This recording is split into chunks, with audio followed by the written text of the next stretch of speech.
Umalingaw-ngaw sa buong bansa ang matinding revelasyon ni Vice President Sara Duterte matapos niyang diretsahang batikusin si Pangulong Ferdinand Bongbong Marcos Jr. sa harap ng publiko. Sa isang talumpating puno ng emosyon, inilahad umano ni VP Sara ang mga katiwalian at irregularidad na nagaganap sa loob ng kasalukuyang administrasyon. Ayon sa kanya, panahon na raw upang ipaalam sa taumbayan ang mga lihim na matagal nang itinatago sa likod ng ngiti ng pamahalaan. Mariin namang itinanggi ng mga opisyal ng Malacanang ang mga paratang ni Duterte at iginiit na walang katotohanan ang mga isyong ibinabato laban sa Pangulo. Gayunpaman, umani ng iba't ibang reaksyon ang pahayag ng Vice Presidente. May mga sumuporta sa kanyang tapang at katapatan, habang may ilan ding nagsabing isa lamang itong taktika upang guluhin ang administrasyon at maghasik ng pagkakawatak-watak sa pamahalaan. Habang patuloy ang palitan ng maanghang na pahayag sa pagitan ng dalawang mataas na opisyal ng bansa, mas lalong tumitindi ang interes ng publiko sa likod ng mga rebelasyong ito. Ayon sa mga political analysts, maaari raw itong magbunsod ng malaking pagbabago sa takbo ng pamahalaan at magdulot ng panibagong sigalot sa larangan ng politika. Sa ngayon, naghihintay ang sambayanan sa susunod na hakbang ni Pangulong Marcos at kung paano niya haharapin ang matapang na pag-atake ni VP Sara Duterte.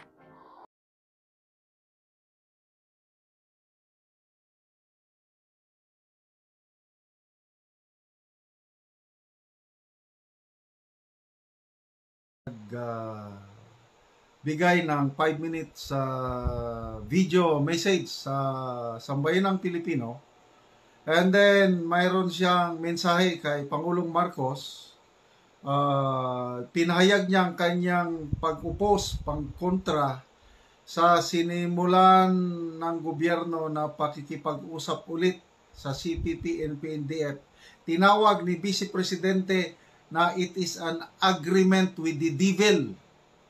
Ito na po ang pinakamalakas na statement na binitawan ni VP Sara kontra dito sa hakbang ng Pangulong Marcos na peace talks ulit with the CPP and PNDF. Ito po, 5 minutes, Tagalog message ito, madaling maintindihan. Then after this, magbigay ako ng reaksyon. Pakinggan natin siya.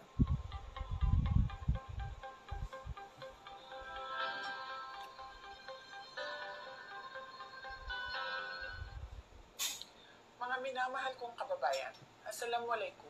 Madayaw ubayong adlaw kaninyong tanan. Magandang araw sa inyo lahat. Taong 2017, personal kong nakita nag-aagaw buhay sa hospital ang isang biktima ng pinasabog na improvised explosive device ng mga NPA sa Mandog, Davao City. He was struggling and choking with his own blood. It was truly a painful sight. Hindi ko rin malilimutan ang paghingi ko ng tawad sa ina ng namatay na opisyal ng Philippine Army dahil sa nangyaring enkwentro sa Barangay Pakibato, Davao City. Hindi ako nakapagsalita nung ako'y tanungin kung ilang anak pa ba ang mamamatay dahil sa mga terorista sa Davao City. Mga kababayan, walang katulad ang kasamaan ng teroristang Communist Party of the Philippines, National People's Army, at National Democratic Front of the Philippines sa kapwa nila Pilipino. Hindi na mabilang kung ilang sibilyan, kabilang na ang mga minor de edad, ang naging biktima ng madugong digmaang idinulot ng mga terorista. Maraming batang estudyante ang hindi nakapagtapos ng pag-aaral dahil dinala sila sa bundok upang maging armadong terorista. Hindi na rin mabilang ang mga barangay captains, kagawad, security volunteers, pulis at sundalo na nagbuwis ng kanilang buhay para protektahan ang ating mga komunidad. Nananawagan ang kanilang mga pamilya ng hustisya, subalit hindi ito makakamit kung bibigyan natin ang mga teroristang grupo ng amnestiya sa pamamagitan ng Proclamations 403 at 404. Sumusuporta ako sa mga hakbang para itaguyod ang kapayapaan sa bansa because the fight against terrorists is deeply personal to me, as it is deeply personal to the families of countless Filipinos whose lives were forever upended because of the madness of terrorists. Pero hindi ang pagbibigay ng amnestiya ang daan sa kapayapaan. Ang dapat natin gawin ay pagpatuloy ang ating mga nasimulan sa NTF-ELCAC at mas palakasin pa ang mga ito. Panalo na tayo, lumalaban na ang mga komunidad. Mr. President, the government's statement with the NDFP in Oslo was an agreement with the devil. Napatunayan na natin sa kasaysayan na hindi sila seryoso at wala silang sinseridad sa usaping pangkapayapaan. Gagamitin nila itong peace negotiation sa pagtraidor sa pamahalaan at paglinlang sa taong bayan. We appeal to your power to review these proclamations and agreements. Apo BBM, sana po ay isalang-alang natin ang ating mga komunidad na naging pugad ng mga terorista sa mahabang panahon na ngayon ay lumalaban na at tumutulong sa pamahalaan. Let us honor the memory of those who died in the senseless and bloody attacks of the NPA, CPP, and DFP. Mr. President, we can negotiate for peace and reconciliation and pursue meaningful development efforts in the Philippines without capitulating to the enemies. Hiling namin na kami ay mapakinggan. Shukran. Okay, alam nyo, napakaganda yung timing nitong message na ito. Dahil katatapos lang yung terrorist bombing sa MSU Marawi. So yung opening statement ng Vice Presidente na nung mayor pa siya, isinight niya yung pasabog na ginawa ng mga NPA IED. Ganon din. Yung ginamit sa MSU Marawi, improvised explosive device. Mga teroristang multi-ISIS, mga teroristang NPA, kumitil ng buhay. Kaya, this is a perfect timing na magsalita ang Vice Pangulo. Inihayag niya ang kanyang pagtutol sa ginagawa ngayon ng gobyerno ni PBBM na makipagsimula na namang makipag-usap sa mga komunista na hindi mapagkatiwalaan. Kaya, I agree with that statement na it is an agreement with the devil. Ang mga komunista walang paniniwala sa Diyos. Kaya nga terorista eh. In the same manner na yung multi-ISIS, wala rin na hindi sila tunay na follower ng Islam. So, maraming salamat, BP Inday Sara. She's talking out of her experience bilang mayor ng Davao ng ilang termino at ang Davao po naging hotbed ng communism. Marami siyang experience sa pakikipaglaban sa mga teroristang NPA kaya ayaw ni BP na mabigyan ulit ng pagkakataon ang mga NPA na bumangon muli. Okay? Panalo na tayo, sabi niya eh. Correct. Ang mga komunidad lumalaban na. So, bakit ka pa makikipag-usap sa mga tao na hindi maaasahan? I don't know kung anong naisip ng ating presidente. Hindi ko talaga maisip. Kaya lang, mabuti na lang at meron tayong vice presidente na kagaya ni BP Sara na, ayun, buong tapang at buong galang. Sabi niya, Mr. President, we appeal to you to review sariling desisyon ba ang presidente na magkaroon ng joint statement o may ibang nasa likod nito? Hindi ko maintindihan eh. So, nagre-reklamo na po si Secretary Galvez itong ginagawang pag-derail ng CPP-NPA sa nasimulang joint statement. Kasi ang dami na nilang demand eh. At ito pa pala, ang ganda yung timing ng panawagan ni BP Sara dahil 5th year anniversary ng NTF-ELCAC, sinimulan ni Tatay Digong, napakaganda ng resulta. Tapos gustong ipa-dissolve ng mga komunista na gustong kausapin ng presidente. Ay, sus, Nakakadismaya talaga itong nangyayari sa ating bansa, itong desisyon ng ating presidente na sobrang bait.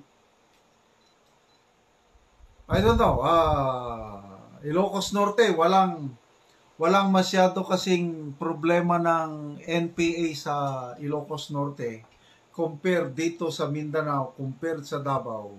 Talagang grabe ang puwerhiso ng NPA o terorista sa Davao. Ako rin, naranasan ko yan sa Caraga region. Grabe, kaya I can relate sa mga experiences ni VP Sara. Ako, ang dami ko ng mga tauhan, kasamahan na Pinas lang. Hindi lang sundalo, pati sibilyan. Saksi ako sa mga human rights violations na ginawa nitong mga teroristang ito na hindi dapat pagbigyan pa ng pagkakataon. So yung proclamation na pinirma ng Pangulo, kasi isinama doon yung mga may kaso. Okay lang, yung mga previous presidents, may mga ganyan na, proclamation, amnesty, kailang yung mga walang kaso. Kailangan may kaso, dapat hindi kasali. So, ito, ulitin ko, ano kayang reaction ng presidente? Yung sabihan siya na you have made nakipagkutsaba na ang presidente natin sa demonyo. Mabigat yun. So, hintayin natin ang response ng PBBM admin. Baka ang sasagot dyan, si Tambaluslos na naman eh. Baka lahat ito, pakanan ni Tambaluslos. Mabuhay po kayo, VP Inday Sara. Yan ang tunay na leader, may malasakit sa taong bayan. Magnitude na earthquake nangyari sa Mindanao. Mga ilang oras lang nakakaraan, bomba sumabog sa MSU Marawi na ikinasawi ng maraming tao, kinasugat ng maraming tao. A normal leader, dapat nandyan na yan. Nagpapakita, malaman na siya sa balita, either tinignan yung mga na-damage sa earthquake, and then mamaya punta sa Marawi, magsasalita, magbibigay ng guidance, comfort, whatsoever. Dahil siya yung leader eh. Kaya lang ako, wala akong naririnig. Wala akong nakikita. I don't know, baka ako lang ang hindi tahimik po ang ating Pangulo. So ang tanong, bakit tahimik ang Pangulo? Isa lang ang nabasa kong statement niya, yung nailagay sa Bongbong Marcos na page, na I believe hindi siya yun. Iba ang gumawa kasi mali-mali ang pagkagawa. Ano yung mali-maling pagkagawa? Sinabi ka agad doon na ang MSU Marawi bombing kagagawa ng foreign terrorist. Anong basihan ng Pangulo na foreign terrorist? Nag-iimbestiga pa lang. Ongoing ang investigation ng ating AFP-PNP. Tapos sabi kaagad doon sa post na foreign terrorist. Kalokohan yun. Isa pa, yung nakalagay doon na additional security forces are on the way, deployed in Marawi. Statement kuno ng Pangulo. Sabi ng Chief of Staff, no, there is no directive for us to deploy forces in Marawi. So, nagsisinungaling yung post, yung statement, hindi ang Pangulo ang gumawa nun. So, nasaan ang Pangulo? Ano sa tingin niyo? Yung mga nagtatanong kahapon, kasi kahapon yung pamumumbay, natutulog pa daw. Nag-session pa daw. Kaya huwag guluhin ang Pangulo dahil day off niya. Mabuti pa ang BP Inday Sara, nagbigay kaagad ng 2 minutes video message sa sambayanan. So ako personally nakarinig sa boses ng Vice Pangulo, na-encourage ako. Sabi niya, huwag tayong patatalo, magkaisa tayo, magmatsyag, bantayan natin yung kalaban. Kaya natin yan. Sabi niya, ako naka-experience na ako yan. 2016, mayor pa ako noon, inatake kami ng mga terorista, but we hold our ground, bumangong kami. Yan! Bakit hindi magawa ng Pangulo noon? Yun ang tanong. So, pakicomment yun. Ano ang nangyari sa Pangulo? May napanood akong, ongoing pa ang live streaming ni Marlica. Kuting, sabi niya, sumakabilang buhay na o sumakabilang bahay? Wag naman sanang sumakabilang buhay. Yung nalagasan na ba? Hindi naman. Knock on wood. Ayoko nun. Kailangan natin ng presidente. Kailangan. Bakit tahimik? Most likely, baka sumakabilang bahay. Anong ibig sabihin? Alam nyo na kung sumakabilang buhay. Merong kaibigan ko, OFW from Israel, nag-message kahapon, Kabsat, kasi Ilocana, taga-Cordillera, Kabsat, wala na talaga ang ating presidente. Grabing nangyayari. Naniniwala ko, nagkakaproblema sa kanyang pamilya, sa kanyang may bahay, ganun. Kaya, hindi na niya maayos pamamahala. Yun. Sino pa? Basta, maraming mga comment, ang focus nila is yung parang may personal problem ang Pangulo. Kaya ayoko namang pangunahan yan. Ito, sinishare ko lang yung mga comments na babasa ko. Kasi, again, kay Maharlika, pasensya na kayo. Naniniwala ko kay Maharlika, kaya sinishare ko lang. Magkaiba daw sila ng kwarto. Ang Kuting at Jazz, magkaiba, hindi natutulog daw ng sabay. Anong ibig sabihin nun? Naka-vlog na ako nito. Nasabi ko, for the first time, ang Pangulo nagalit sa palaging nang jujumbag sa kanya. Hindi niya na sinunod kasi palagi may nag-uutos sa Pangulo. Yes ma'am siya ng yes ma'am. For the first time, hindi sumunod. 2 instances, ano yun? Yung impeachment ni BP Sara na ito, plano ito ni Tambaluslos at saka yung amo ni Tambaluslos. Sino yung amo? Yung nagdidikta. Nagdesisyon ng presidente for the first time nagalit. Hindi pwede! Kaibigan ko yan. Wala siyang ginagawang masama. Yun, sumigaw siya. Kaya, nag-pronounce ang Pangulo. Sabi niya, we do not want BP Sara to be impeached. She does not deserve to be impeached. Wow! Yun ang tunay na leader. Kaya ngayon, tahimik ang issue ng impeachment kasi nagalit ang presidente. Pinagalitan yung nagdidikta. Yun. Pangalawa, dito sa ICC.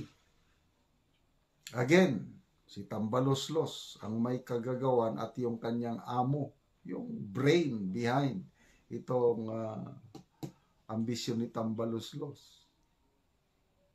Biglang nagpatawag ang Pangulo, mga senador na medyo nababahala, lalo na si Senator Bato. Pinatawag niya ang mga senador, casual dinner sa Malacanang. Nag-usap-usap tungkol sa ICC. Paglabas ni Senator Bato, ang ngiti niya, wala na.